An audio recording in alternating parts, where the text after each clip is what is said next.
वो कविता कहानी है एक बालक की, महाभारत से लिया हुआ पात्र है अभिमन्यु का, और कहानी है बलिदान की। 16-17 साल का बालक है। महाभारत का अगर मोटा मोटी बात करें तो 16-17 साल का बालक है, चक्रव्यूह बना हुआ है। उसे तोड़ने के लिए कृष्ण और अर्जुन जो है वो दूसरी तरफ जा चुके हैं, कोई रास्ता नहीं है। तो ऐसे में एक 16-17 साल का बालक क्या कहता है उस चक्रव्यूह को तोड़ने के लिए, ये मैं आपके सामने रखने की कोशिश कर रहा हूं, तो साथ दीजिएगा। अभिमन्यु कह रहा है अपने मुंह से, क्या कहता है? कहता है कि अभिमन्यु हूं मैं, इस समर में तोड़ दूंगा सातों द्वार। अभिमन्यु हूं मैं, इस समर में तोड़ दूंगा सातों द्वार। किंचित नहीं भयभीत होऊंगा, जीत हो या हो जाए हार। हमारे जीवन का सबसे बड़ी मुश्किल यही रहती है कि हम द्वंद में रहते हैं कि यार जीत जाएंगे, हार जाएंगे, ये होगा, वो नहीं होगा। वो छोटा सा बच्चा कह रहा है कि अभिमन्यु हूं मैं, इस समर में तोड़ दूंगा सातों द्वार। किंचित नहीं भयभीत होऊंगा, जीत हो या हो जाए हार। और मैंने शैलों से गिरकर चढ़ना सीखा है। शैल यानी पहाड़। कहता है मैंने शैलों से गिरकर चढ़ना सीखा है, जलते अंगारों पर चलकर बढ़ना सीखा है। चाहे सारी शमशीरें कुंठित हों, सारी शमशीरें यानी तलवार हट जाएं। कहता है चाहे सारी शमशीरें कुंठित हों, हट जाए सारी ये ढाले। मैं लेकर रथ के पहिए को करूं अरि हृदय में हाहाकार।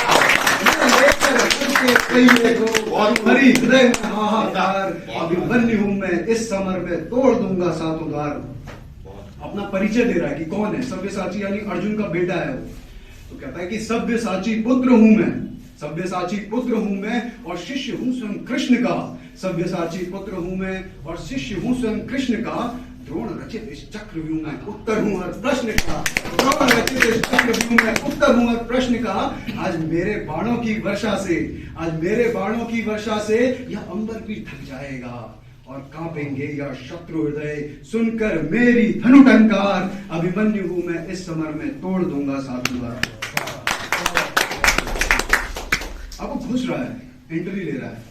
तो जो कौरवों की सेनाएं या वहां पर जो लोग खड़े हुए हैं वो उसको उलाहना भेज रहे हैं कि 16-17 साल का बालक हमसे लड़ने आ रहा है। तो उसको मजाक उड़ाते हैं, उसकी कहते हैं कि है तू बालक जड़, जड़ यानी मूर्ख, है तू बालक जड़, जिस पथ आया उसी पर लौट पड़। यह रथियों का महाकुंभ है, क्रीड़ा हेतु मैदान नहीं। यहाँ बिछती बाणों की सैया है, तेरा रहना आसान नहीं। यहाँ बिछती बाणों की सैया है, तेरा रहना आसान नहीं। तो फिर वो यह सुनकर वह थोड़ा सा मुस्काया था, हल्का सा मुस्कुराता है। और धनुष लिए कर में वह छवि अर्जुन की लाया था। और कृष्ण ज्ञान की आभा वह थी जो मुख मंडल पर छाई थी। सुनकर वचन सुभद्रा के उसने निर्भयता पाई थी। सुनकर वचन सुभद्रा के उसने निर्भयता पाई थी। तो वो क्या कह रहा है अब लास्ट में जाके, क्या कह रहा है? घुसते समय चक्रव्यूह के अंदर कह रहा है कि मैं इस युद्ध में पांडवों की ढाल बनकर आ रहा हूं, क्योंकि कोई रास्ता और बचा नहीं है, सिर्फ अभिमन्यु बचा हुआ है। और या तो कोई पांडव मरेगा या अभिमन्यु मरेगा। तो अभिमन्यु अपने आप को एक्सप्रेस करता हुआ कह रहा है कि मैं इस युद्ध में पांडवों की ढाल बनकर आ रहा हूं, कौरवों की भीड़ में मैं काल बनकर आ रहा हूं। मैं इस युद्ध में पांडवों की ढाल बनकर आ रहा हूं, कौरवों की भीड़ में मैं काल बनकर आ रहा हूं। और आज जो भी युद्ध करने आ रहे हैं इस धरा पर, जो भी इस जमीन पर आज युद्ध करने आने वाले हैं, ताकि आज जो भी युद्ध करने आ रहे हैं इस धरा पर, सावधान मैं धरा पर आज ये भूचाल बनकर आ रहा हूं। सावधान मैं धरा पर आज ये भूचाल बनकर आ रहा हूं। आज सारे कवच का भेदन होगा। जितने कवच जितने पहन के लाए हैं लोग सब कटेंगे आज।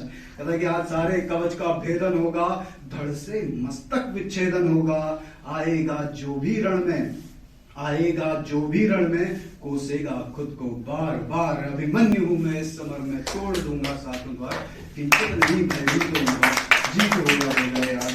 ऐसे तो ये कविता बहुत बड़ी है, लेकिन मैं इसको शॉर्ट में, संक्षेप में यहीं तक कहना चाहता हूँ। तो आपका बहुत बहुत धन्यवाद।